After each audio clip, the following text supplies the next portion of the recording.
10 ways to use dotted line blocks. Hey guys, Paul Lloyd here. Today we're going to be talking about these dotted line blocks, the red and the blue. We're going to be showing you 10 ways to use them. Hit the subscribe button and let's dive into it.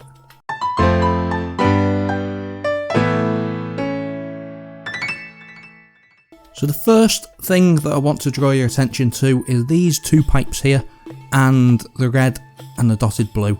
Now you can see that we've got the Goomba spawning, or the Galoomba spawning. If we hit the off switch there, you can see the Buzzy Beetle starts to spawn. Now that's a good way to toggle the pipes so that you only get one item. Another idea for on and off blocks is this P switch and the muncher right here. Now once you hit the block, the muncher will drop down and activate the P. That's a good way to activate a P switch.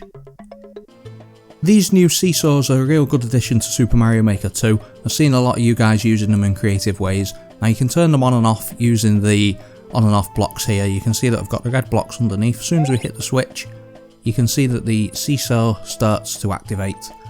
And then when we hit it again, the seesaw stops working. Nearly. So I thought that was a good way to activate the on and off blocks using the seesaw, and it just adds another layer to your level design. Another cool way to use the on and off blocks are to use the items falling between the different blocks. You can see there, once the on and off has been hit 3 times, it drops a POW. Now you could make that so the POW activates and it's game over. Maybe you've made a ping pong level and you hit the on and off switch 3 times and it kills the other player. I've seen that done before. Maybe it's a puzzle and you've got to hit the block 3 times. Possibilities are endless with this sort of stuff, guys. I'm excited to see what you come up with. Next up, we've got the on and off switch here, and if you hit the vine, you can see it stops on the red block. But if we just reload it, if we hit the vine and then it stops on the blue. So that's a really good level. You can see this in a lot of Kaizo levels that people time it so that the vine will keep going through the blocks, and you can have a platforming stage and you've got to keep up with the vine. That's a really good way of using it in Super Mario Maker 2. Next up, guys, you've got this thwomp, and you can see that it gets stopped by the red blocks.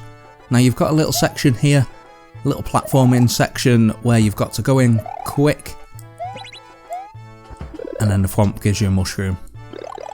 I thought that was a really unique way of using on and off blocks in Super Mario Maker 2.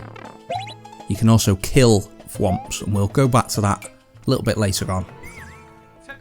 But speaking of platform stages, you've seen a lot of the on and off blocks used where it changes the switch as you go back and to between the level. You've got some really good levels like this already made. I'm excited to see what else you can come up with, guys. On the subject of killing enemies, you can see that we've got a Buzzy Beetle there in a blue lined block. Now when the on and off switch is activated, an enemy inside that space will die.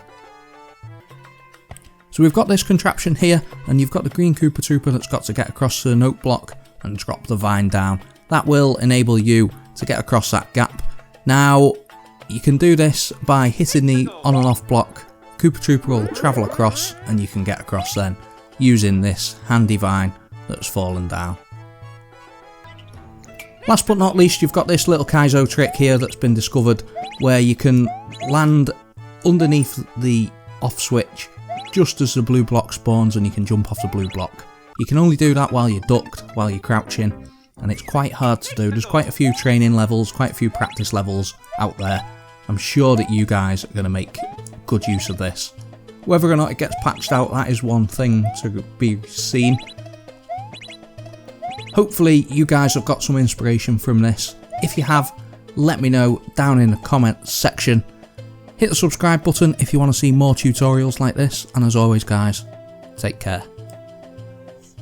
Click on the left thumbnail to see Paul's most recent video. Click on the right one to see a new video selected by YouTube. And while you're here, hit that subscribe button.